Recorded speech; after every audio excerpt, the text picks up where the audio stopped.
mempresentasikan RP dari kelompok 3. RP ini dihadiri oleh Ibu Guru Penguji, Ibu Endang, dan juga Mem Maria, dan teman-teman kami dari kelompok RP 3, Ryan, Felipe, dan Raven. Pada RP hari ini, judulnya adalah pengaruh katalis potasium hidroksida terhadap gross calorific value cangkang kelapa sawit melalui analisis proximat. Untuk susunan acara kali ini, presentasi selama 20 menit dan sesi tanya jawab akan dipandu oleh Rio sebagai timekeeper. Himbauannya untuk menjaga kebersihan dan tetap hening. Terima kasih. Silakan dimulai.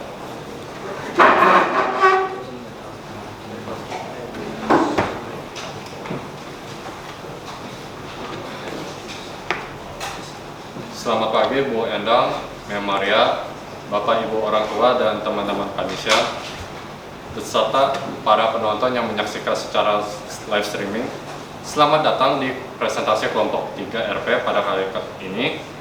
Pertama-tama, saya bersama dengan teman saya ingin mengucapkan terima kasih kepada guru pembimbing kami, Bapak Elmadri Anung Navadewa, Sir Thomas Triwibowo, dosen kami dari Universitas Pertamina, Bu Nona Mary, serta peminjaman laboratorium dari I3L Campus.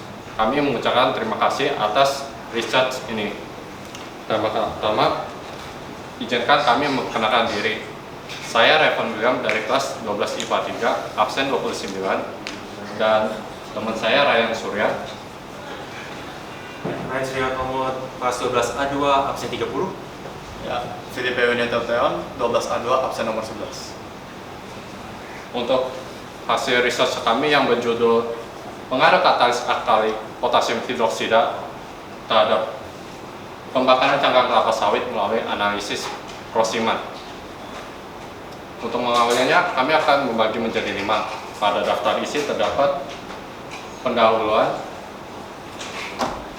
metode, hasil dan pembahasan, kesimpulan, dan daftar pustaka. Pertama, saya akan menjelaskan pendahuluan. Untuk itu, kami ingin sekali lagi mengucapkan kepada Universitas Pertamina dan I3L Campus untuk bantuannya. Pendahuluan, pertama-tama, batu bara. Dulu, tahun 1800-an, batu bara menjadi kunci kesuksesan dalam perkembangan industri. Namun, ada potensi bahwa batu bara menjadi pengganggu dan merusak lingkungan, seperti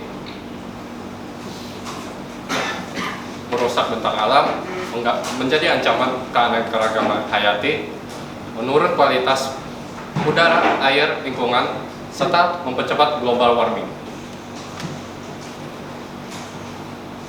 Maka, 3 kunci utama kami adalah untuk mencari bahan alternatif, di mana ada 3 rumusan masalah, yaitu seberapa efek terhadap cangkang kelapa sawit sebagai pengganti batu bara, seberapa tinggi pengaruh efektivitas tersebut, dan apakah nilai kalori dari cangkang kelapa sawit tersebut bisa menyaingi dengan batu bara. Maka, pertama, cangkang kelapa sawit. Nah, cangkang kelapa sawit seringkali tak abaikan dan dijadikan sebagai limbah atau sampah. Namun, limbah ini justru menjadi permata sebagai pembawa revolusi energi. Dan energi yang cangkang kelapa sawit ini membutuhkan katalis alkali, yaitu KOH, di mana merupakan larutan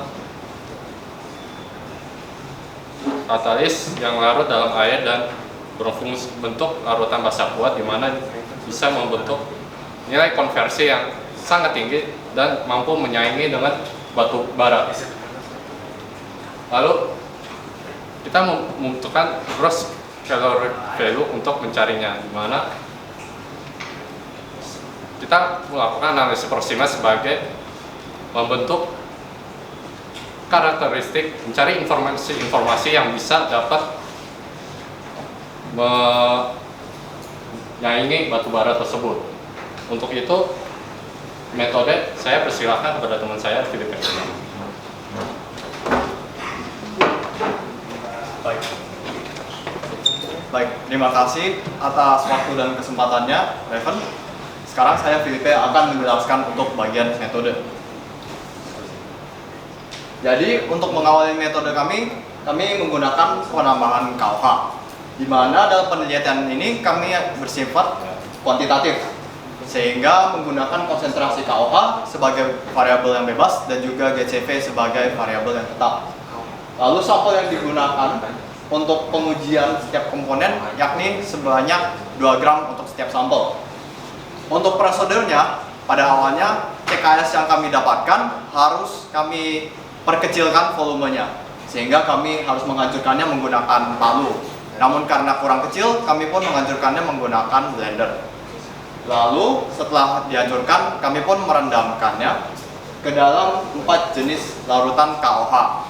Nah, KOH tersebut memiliki molaritas yang berbeda-beda, yakni 0,2 mol, 0,4 mol, 0,6 mol, dan juga 0,8 mol.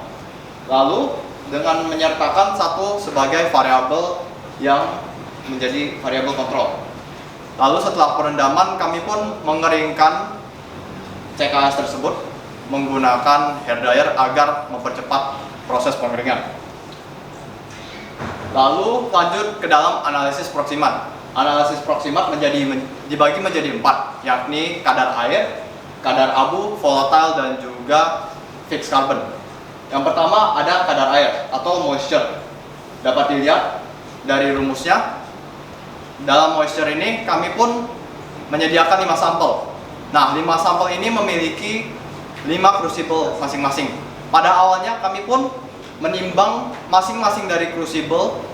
Lalu setelah menimbangnya kami baru menambahkan 2 gram sampel yang telah direndam oleh KOH untuk masing-masing crucible. Lalu setelah direndamkan, kami pun memasukkannya ke dalam oven yang bersuhu 110 derajat. Dan kami harus menunggu hingga 1 jam.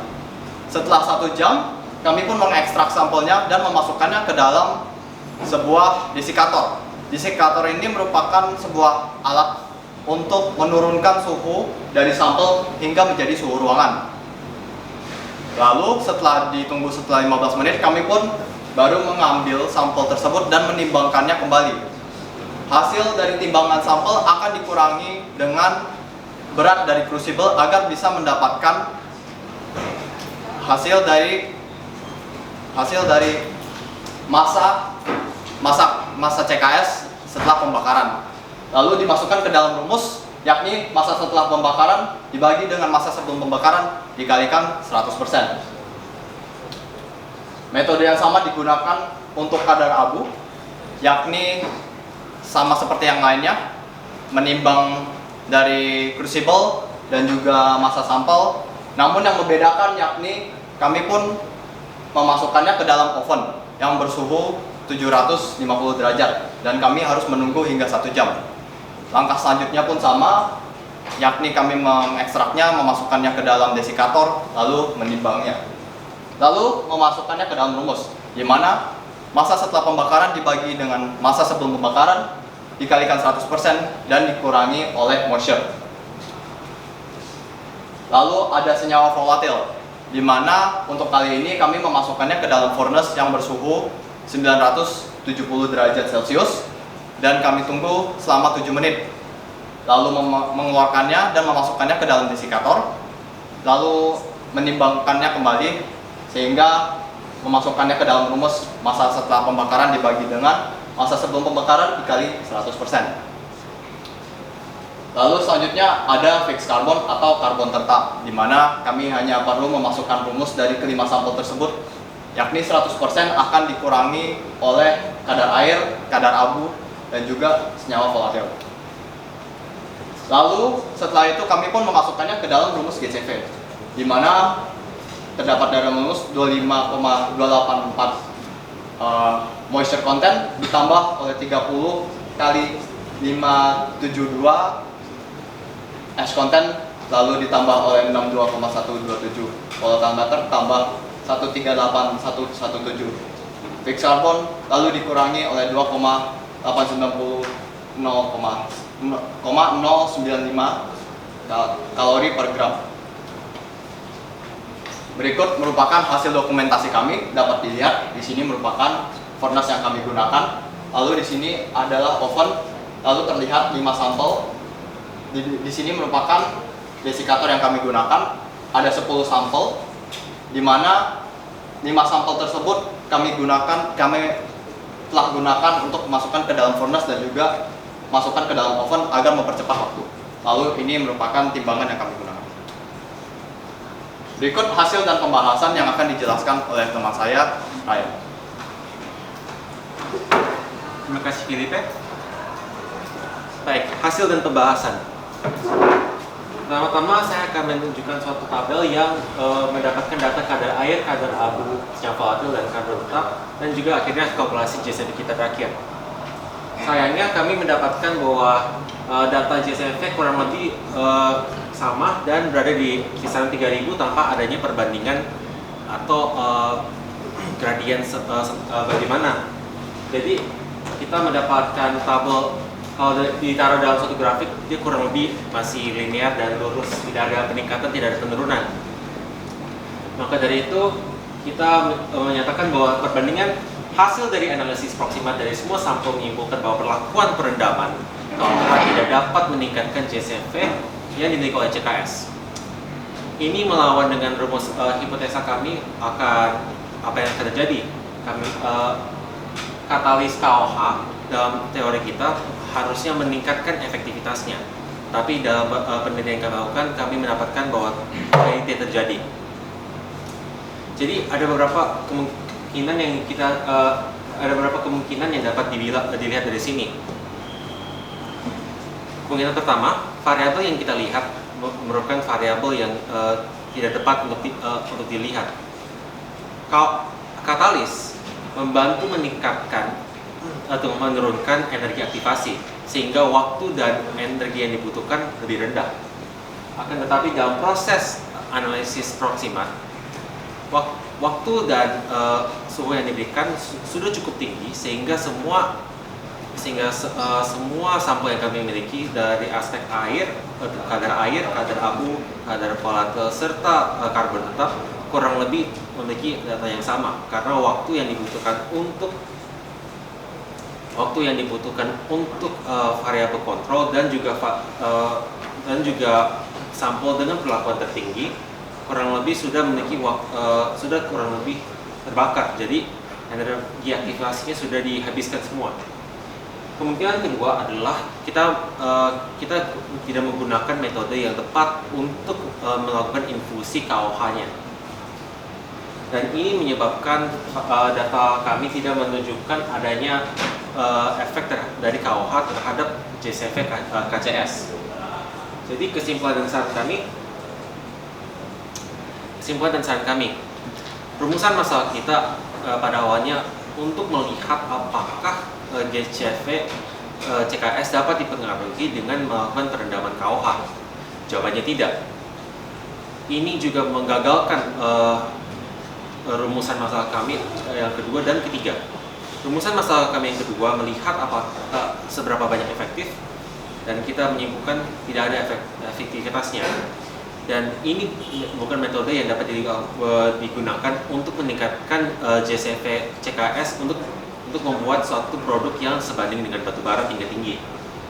Saran kami untuk kedepannya, sesuai dengan apa yang kami lihat tadi, kami menyimpulkan bahwa dalam penelitian selanjutnya kita peneliti dapat menggunakan variabel penelitian yang berbeda, misalkan waktu yang dibutuhkan atau suhu yang dibutuhkan. Peneliti juga dapat melihat metode-metode lain untuk melakukan infusi katalis KOH. Itu saja dari kami. Terima kasih.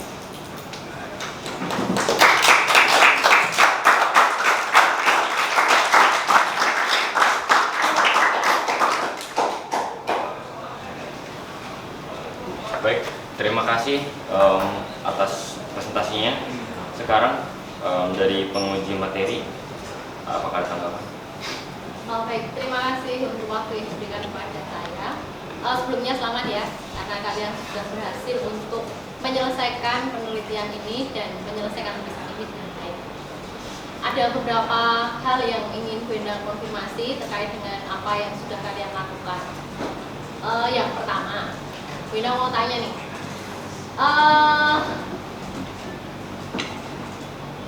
Kira-kira menurut kalian nih, kan kalian mempelajari mengenai katalis ya? Ya. Ya.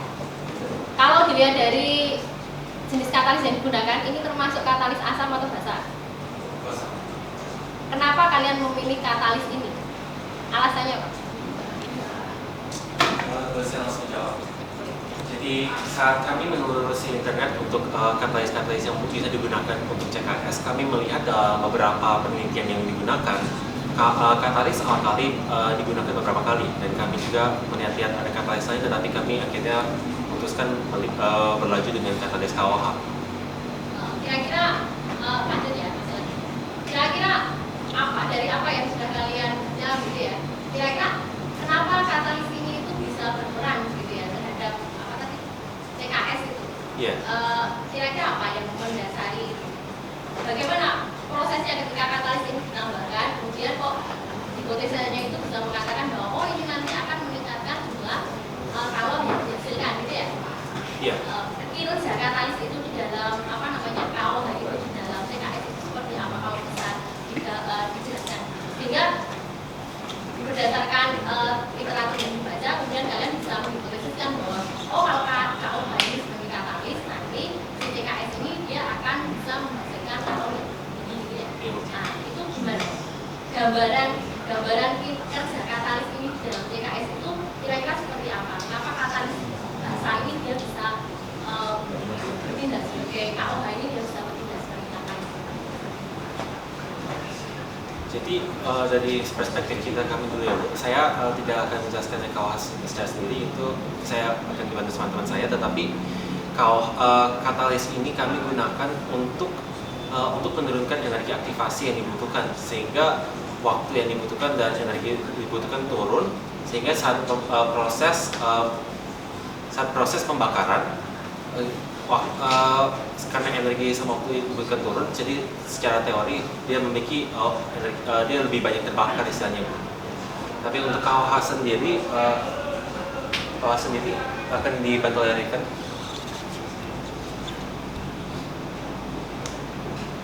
Oke, terima kasih atas kesempatannya. Nah, untuk KOH sendiri, pertama-tama kita tahu katalis untuk awalnya, katalis itu berfungsi sebagai untuk mempercepat laju reaksi dan menurunkan energi aktivator.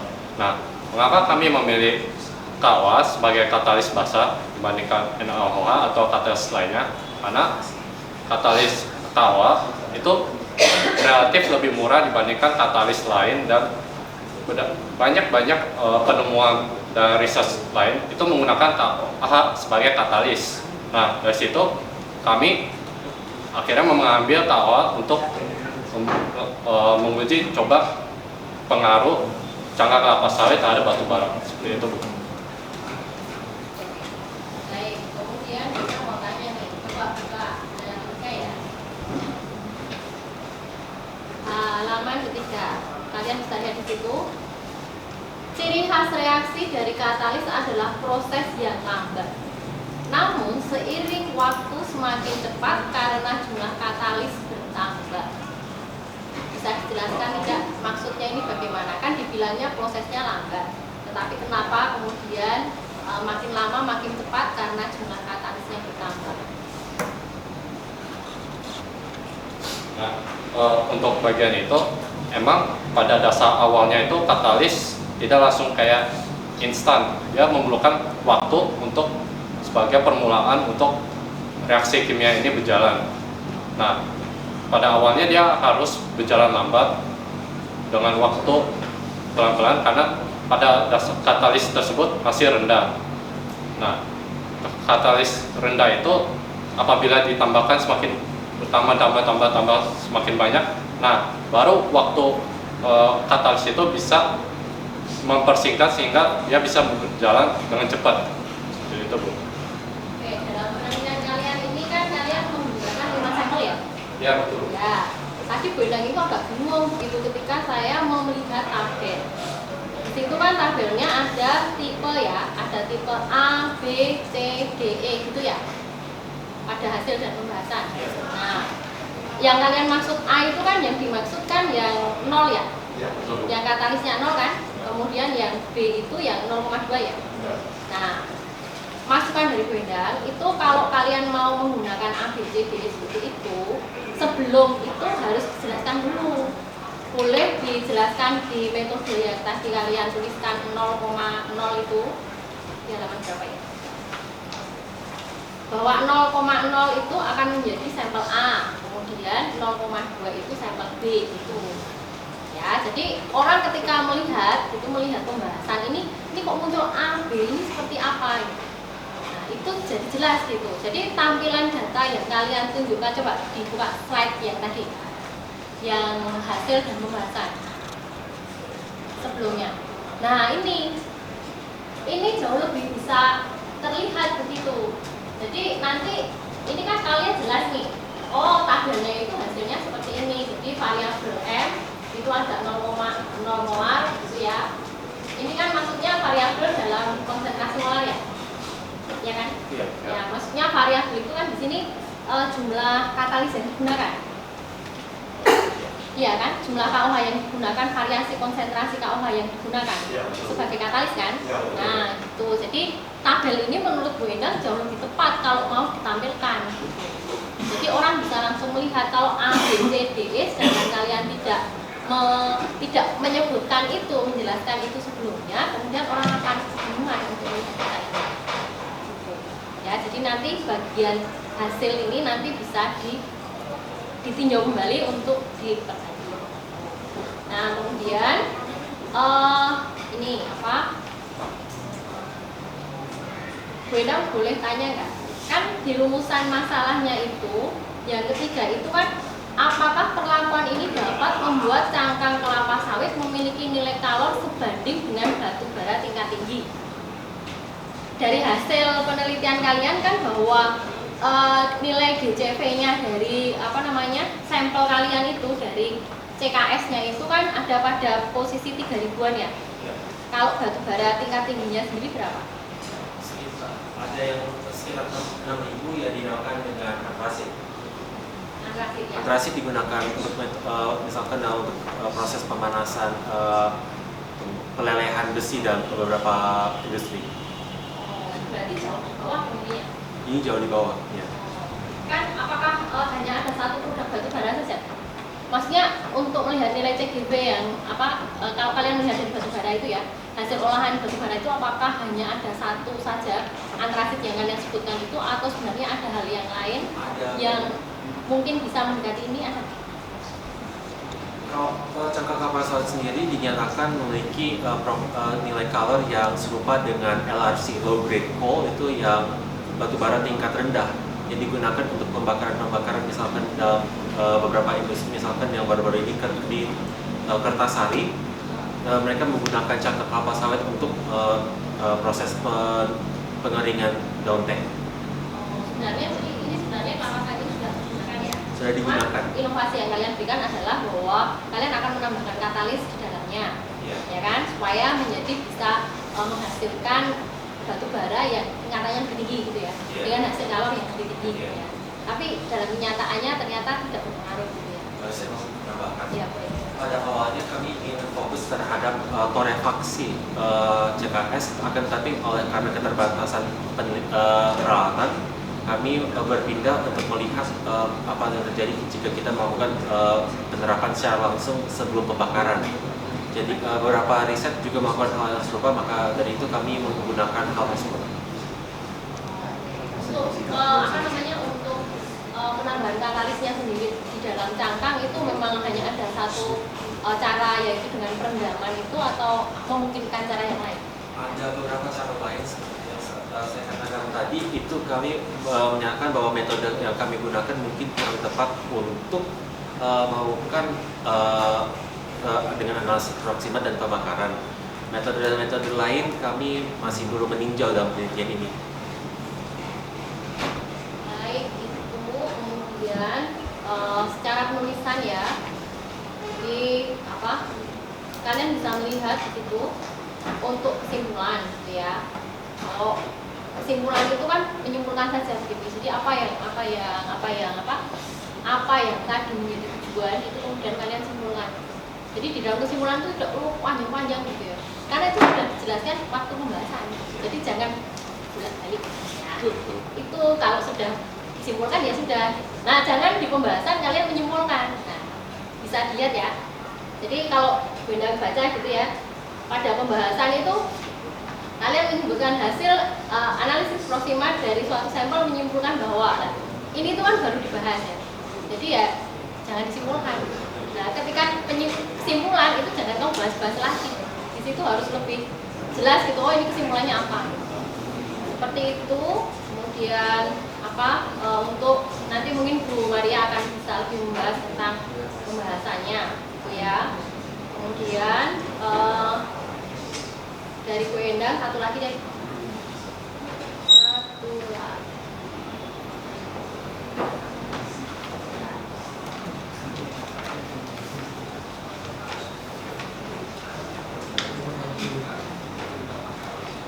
Kalian lihat pada halaman 4.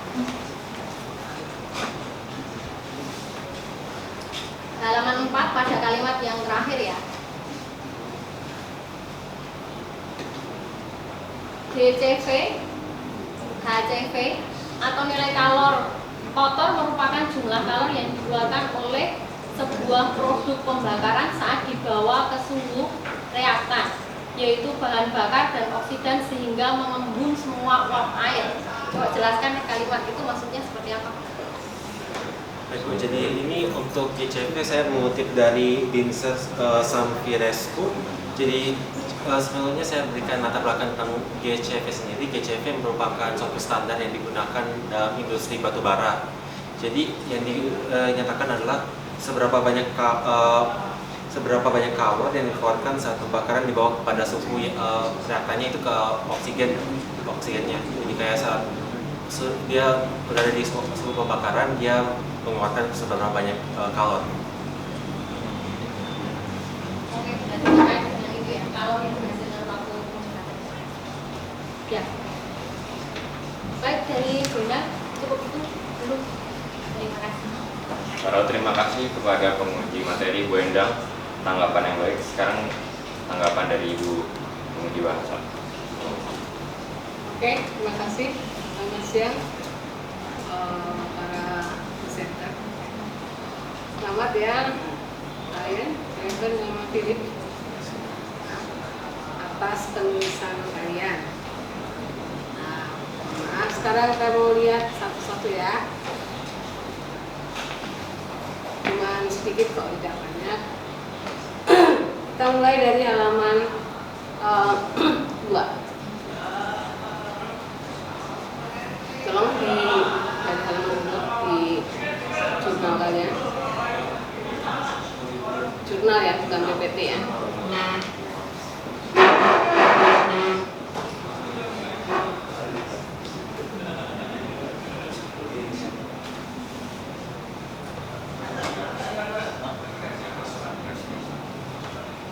Itu memang posisinya layarnya miring atau saya yang miring? Ya, layarnya seperti miring. Sip.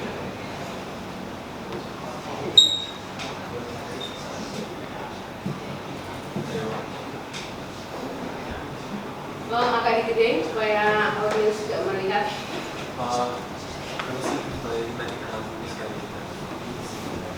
Iya, benar. Gambarnya dulu sebentar. Yang bagian depan ya. Bagian depan.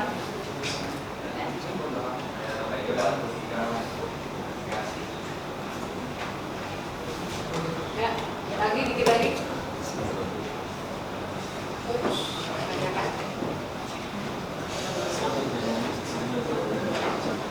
Oke. Di atas di abstrak. Ya. Oke, di abstrak kalimat keempat sebelum terakhir itu kalimat yang digunakan yaitu setelah kata disebabkan 2 faktor. Berarti terusnya. Itu ada kalimat pertama, katalis. Kamu scroll lagi. Awas, hati-hati. Ya. Pertama, tidak mempengaruhi ya, kata mempengaruhi itu berapa? Dasar katanya apa? Pengaruh. Maka kalau ada kata dasar pengaruh, lalu kalimatnya ada awalan me, lalu akhiran i, akan menjadi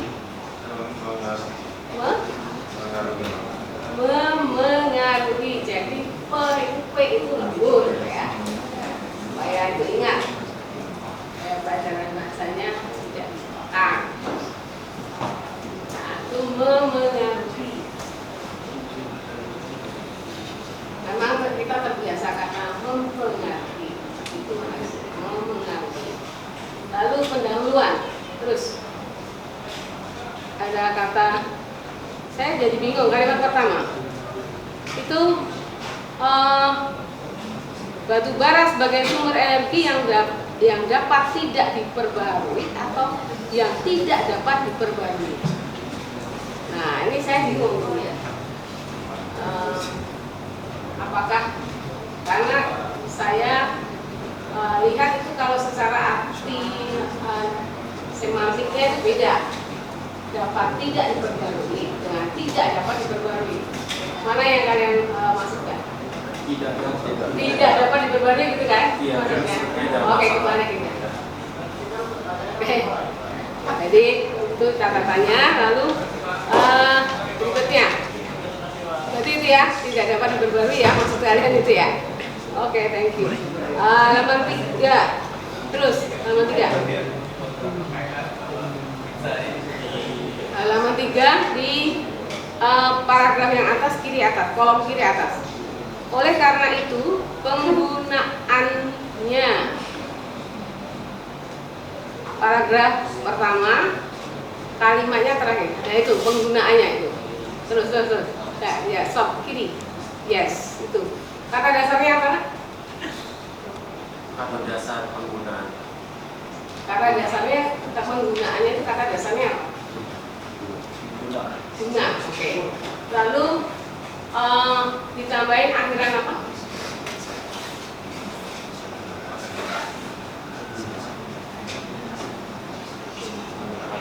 Akhirannya apa? Jadi penggunaannya ditambahin akhiran apa? Tambahin an, and, nya, ya kan? N-nya berarti harus satu atau dua, karena itu kan dari kata dasar bukan guna doang, tapi penggunaan kan begitu, penggunaannya. Jadi bukan kata dasar penggunaan, tetapi penggunaan, tambahin akhirannya. Jadi kata dasarnya ini harusnya double ya, bukan hanya single. Oke. Terus itu yang bawah, di scroll lagi, kolom kiri. Nah itu persis pas di situ. Maka dibutuhkan sebuah metode yang dapat menyelesaikan. Itu spasinya kan ya, walaupun kalian marginnya rata kanan kiri itu, tapi tetap aja harus nanti dirapikan. Oke. Terus halaman 4. Halaman 4 sebelah kiri. Sebelah kiri ya, itu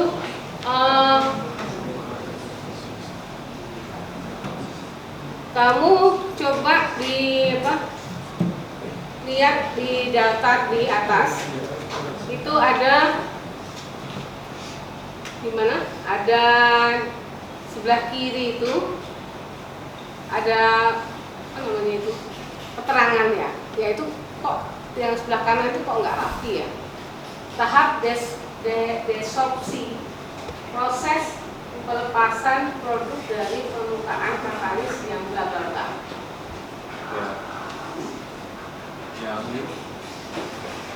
Itu kurang rapi ya, maksud saya itu harus nanti dirapikan saja. Semuanya ini nomor 1, 2, 3 ya. Oke. Sebelah kanan, kolom kanan. Kolom kanan halaman 4 tetap menawar. Apa itu paragraf terakhir? Data yang diperoleh dari bla bla bla Itu stop. Iya. Itu ada kata sebentar. Baris ke 7, baris ke 7. Dan fixed carbon atau FC akan dimasukkan. Kata dasarnya apa? Masuk. Kata dasarnya masuk. Berarti kurang apa? Kurang yang lalu. Ya.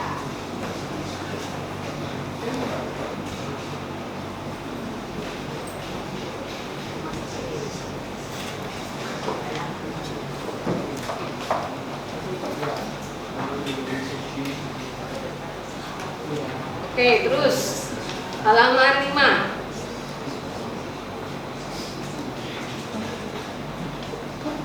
Halaman 5. Itu yang kolom kanan halaman 5. Terus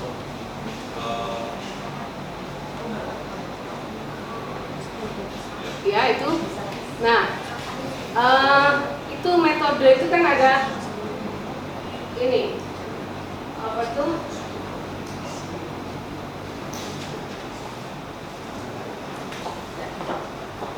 Itu ada tulisan 12.1, 12.2, 12.3, lalu kok 2 ya, sorry, mata saya. 2.1, 22, 23, 24. Itu kalian mau menggambarkan kayak apa ya? Rumus kan ya? Iya, benar. Nah, biar sedikit rapi gitu harus sama dengan ada kiri, kanan. Hati musuh harus stabil ya. Kalau punya pacar ya harus stabil ini. Ini kayak gini nih tulisannya ada kiri kanan. Yang pas. Gitu. Kamu penulisan itu harus selalu bagus di satu sisi itu kita lihat oh ini rumusnya bagaimana gitu. Ya? Permisi, mohon maaf saya mengingatkan waktu 1 menit lagi. Ya, oke. Bentar lagi Pak, ini udah mau selesai. Udah ya, tadi dirapikan ya. Tulisannya misalkan rata kanan semua tulisan poin 2, poin 1. Terus halaman 5, halaman 6. 6 terus 7. Udah, yuk 6. Itu di bagian C. Bagian C, yuk kita. Data kadar air, kalimat itu data kadar air. Sebelah kiri. Terus. Data kadar air. Senyawa penghasil bla dari semua perlakukan. Itu apa tuh maksudnya? Perlakuan atau perlakukan? Yang atas tulis atas. Itu posisi dimatiin itu. Nah itu data kadar air itu perlakuan atau perlakukan? Perlakuan. Oke. Kalian pada typo ya? Ini banyak typo. Halaman 7, yuk terus. Halaman 7.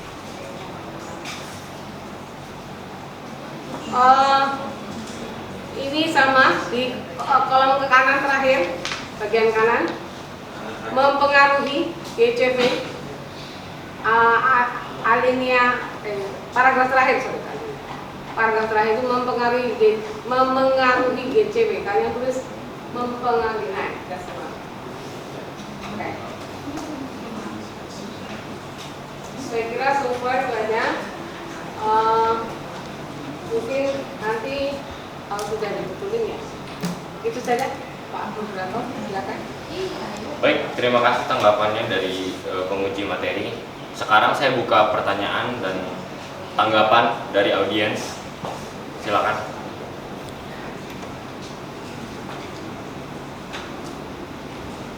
Baik, Joel. Baik, terima kasih. Izinkan saya memperkenalkan diri saya. Saya Joel Wijaya, kelas 11 2, 17. Saya ingin bertanya kepada, sebelum saya bertanya, terima kasih banyak atas presentasi yang sangat informatif. Dan yang saya dapatkan adalah proses research kalian itu sangat mendalam, bahkan kalian harus mengambil sarannya dari luar ya. Dan itu merupakan sesuatu yang cukup bisa dihargai sebagai sesuatu effort yang sangat besar. Pertanyaan saya adalah, di presentasi kalian disebut bahwa kalian dalam sarannya kalian memiliki variabel penelitian yang salah sehingga ada hasil yang kurang memuaskan atau tidak sesuai dengan hipotesa. Ya. Apakah kalian bisa menyebutkan mungkin variabel penelitian apa yang kalian maksud sebagai alternatif yang bisa kalian gunakan untuk kedepannya bisa memverifikasi hasil penelitian Boleh saya menjawab? Jadi tadi saya sudah sampaikan juga mungkin dapat dilihat variabel waktu dan mungkin variabel suhu. Masih suhu untuk pengujian sifat. Ya, masih.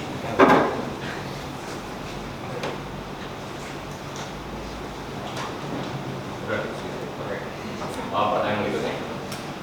Baik. Perkenalkan, nama saya Leonhard Marvel dari kelas 4. Saya ingin bertanya, tadi disebutkan bahwa di dalam perbandingan itu bahwa perendaman itu tidak dapat meningkatkan GCV yang dimiliki oleh CKS. Betul? Jadi pertanyaan saya ini adalah, apakah ada cara alternatif lain dalam peningkatan GCV ini, tapi tetap menggunakan CKS, sehingga terdapat peningkatan pada tiap-tiap sampel?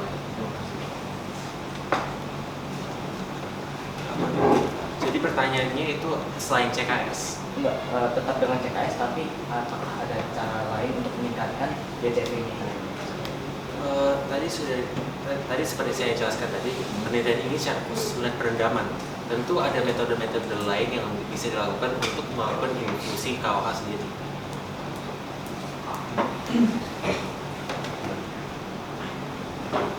Baik, pertanyaan berikutnya. Perkenalkan, nama saya Muhammad Sadwa Bimantara Priyandoko dari kelas 10-4. Jadi pertanyaan saya itu, apakah penggunaan CKS sebagai pengganti batu bara efisien sebagai bahan bakar? Karena dengan menggantikan batu bara dengan CKS akan menambahkan atau memperluas perkebunan kelapa sawit yang akan mengganti hutan alami dengan hutan pertanian dan mengganggu ekosistem, habitat, dan kehidupan hewan dan tumbuhan asli lokasi situ. Jadi gimana tanggapannya?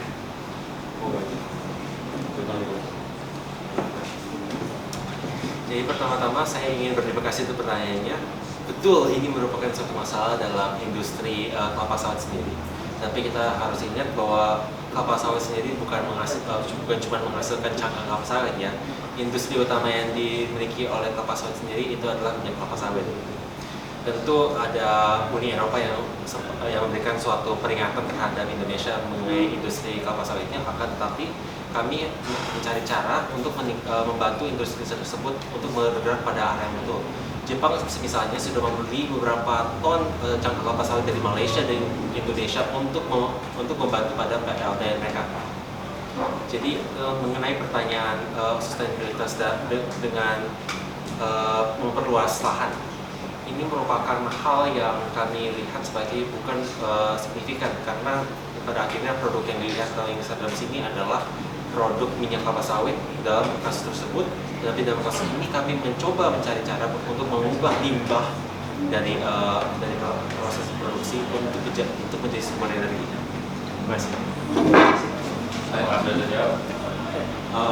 ingin sedikit menambahkan, sudah ada penelitian dan itu sudah teruji berhasil pada 2 tahun yang lalu oleh PLN, di mana sebuah cangkang kelapa sawit digunakan 100% biomasa dan sudah teruji berhasil menggantikan batu bara co-firing.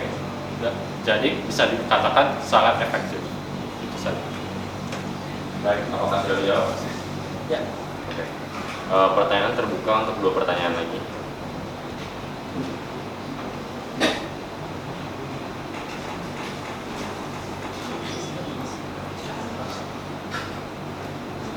Sebenarnya tidak ada pertanyaan. Apakah ada tanggapan dari orang tua?